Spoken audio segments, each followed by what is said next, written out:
Hello and welcome, absolute tops, blokes, legends, sports fans, whoever you are, you're watching this video, so you're alright in my books. Thanks for tuning in. Right, this DLC is round the corner. Well, I say round the corner by Broken Arrow timelines, it's imminent, but that could be still a month. Now, we are getting a major update on the 30th. That's been promised, but they haven't actually set a date for this DLC, even though it's already on Steam, as you guys full well know. Okay, now, we've done a poll here. This is going to be a nice short video. Mixed opinions. Let's get stats. I can't read today. What is a fair and reasonable price for the DLC? And yeah, look, I don't have any power. I don't know if people think that I have an in with Slytherin. I chat to the devs a fair amount, but Slytherin is ultimately the guys who will be setting the price. They are the publisher. That is how the business model works. Right. So these are the splatterings, a bit of data. We've got 1,300 votes or more. And this is what people think is a fair and reasonable price. Now, obviously the majority here thinks that it should be through. Well, if we go paid or unpaid, obviously the majority is paid, but there's obviously a huge percentage here, 42%, that thinks the DLC should be free. Now, it's not going to be, is it? I mean, I do see that there is a lot of advantages and disadvantages of it being free. So, for example, if it is free, this is a massive gesture of goodwill from Slytherin and the devs, which is great because that will actually attract new players. It will possibly overturn the overwhelmingly negative statistics, and maybe, just maybe, you'll get some new players signing up. But you know, when we talk about yeah, I mean, let's have a look. Broken Arrow store page. When we look at these overwhelming, ouch, negative reviews, I don't think making this free is going to change that, is it? So it'll change it slightly, absolutely. But not many people are going to, you know, the damage is done with how they discarded PT, etc. But I'm not here to talk about that. Essentially, I didn't think that this is going to change too much. So is it in their interest to lose out on all that wonga that they stand to make from making this a paid DLC? No, absolutely not. And they have confirmed in other places that this will not be free, unlike the Baltics. Now, other things you got to think about is the fact that this game was out last year in June on the 16th for Vanguard, 19th for everybody else. So it's been more than a year now since this game has been out. And they did make an absolute killing, so why don't we just Google that 1 second. Okay, I mean, these numbers pretty much say it all. Apparently, which is really hard for me to believe, but over 700,000 copies have been sold. So, okay, between 6 and 700,000. That is huge. We got to bear in mind that when the game first released, there was about 75,000 active people.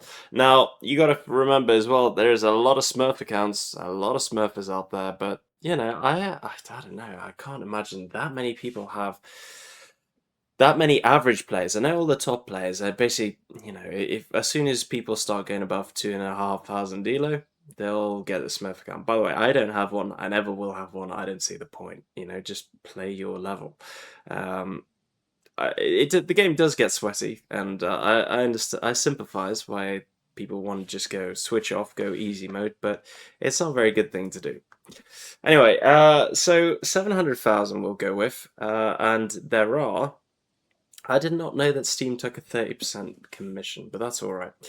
And the game is costing 45. Yeah, Christ, 40. There we go. The game is currently $42 on a discount, so it would have been $50 before, and that is a shit ton of money. So the estimate is that they've made between 18 and 27 million. That's a huge range, of course. It varies on how many copies they've actually sold, but that is a lot of money for, you know, for Slytherin and STB to dish out between themselves.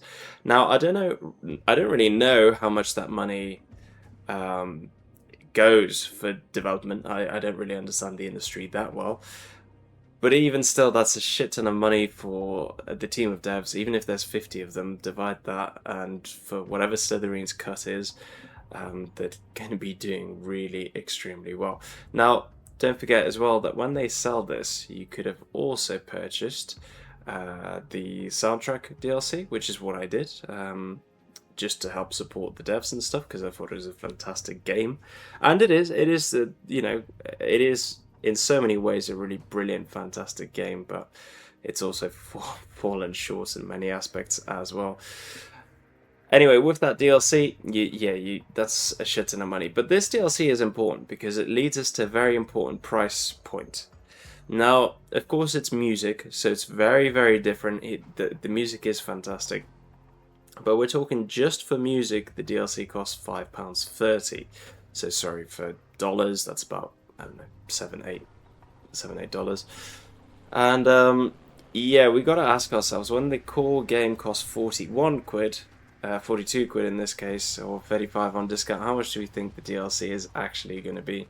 I think from their point of view, from the devs as we've talked about, it absolutely does make sense to put it, unfortunately, I think in this price range is where we're going to see it. I think this would be more fair, and a lot of people will be pretty happy if the price is maybe $7.50 or $9.99, of course. But I expect it to actually be in this sort of price bracket, and I would not be surprised if it is actually $15 on the dot. Yeah, so that'll be what, about 11 quid. Anyway, let's have a look at some of the comments. I mean, from a business perspective, you got to understand that they are in it to make money. Like, obviously, the devs love the game, but for Slytherin, the priority is money. They're a publisher. They're a business. That should be their priority indeed. If the DLC isn't free, it'll be unfair because the USA DLC is free. Now, that argument, I do stand by. Like, I understand where you're coming from. The problem with the Baltics is that a lot of the units are just already in the base game, or they were. With this DLC, they were. Obviously, quite a lot of the units were in the open betas, etc. But it doesn't actually... it didn't actually make it to the game, even though the game files were, of course, already there, etc. There's a lot of cool units, and the truth of the matter is that everybody's going to buy this, because I can't wait, personally, just as a fan, not just as a YouTuber or whatever you want to call me, but just as a fan of the game, I can't wait to try these bad boys out. They're going to be an absolute lethal squad, and I'm very excited to use them. I mean, why wouldn't you be? So I can't imagine any of the regular players not buying this, because firstly, it looks OP AF, and secondly, it's just a super cool unit. Now, what you're going to be getting for your money is basically 31 new units, which is really nice, and 20 unique weapon loadouts, so yeah, it'll be a little bit more interesting. The maps, I imagine that they're going to be just part of it anyway. The scenarios, yep, that'll be DLC only. A new AR army, yeah, we'll see. New hangar theme. Again, I imagine that's going to be just for the DLC guys. But essentially, there's not much, content-wise. When we look at Broken Arrow, like, we already have a humongous arsenal. I don't know what the count is, but that is a lot more than 30 units across the board. It's obviously, when you consider there's 1, 2, 3, 4, 5, 6, 7, 8, 9, 10, 11... Now you were getting 12, so you're just contributing by an 11th of the game. So if we go off that price, 1/10 we'll call it, is £4. But yeah, you're obviously not going to get that. No chance in hell.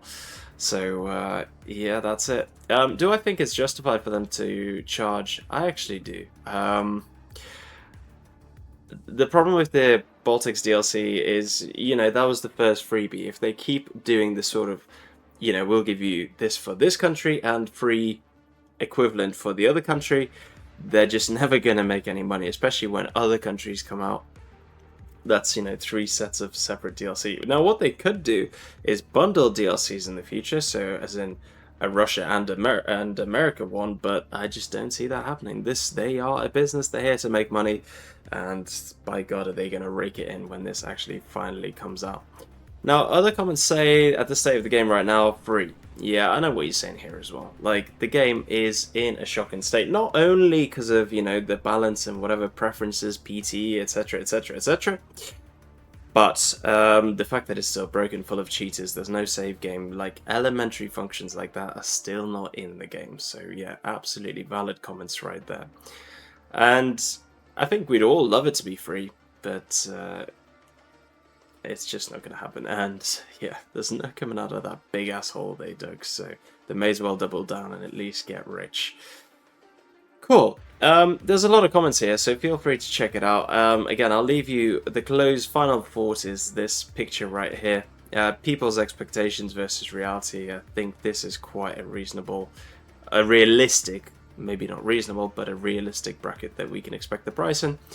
And yeah, that's something for us to look forward to. But otherwise, hey, I mean, they've given us some really pretty pictures, and that in itself is yeah, worth every penny. Not. See ya.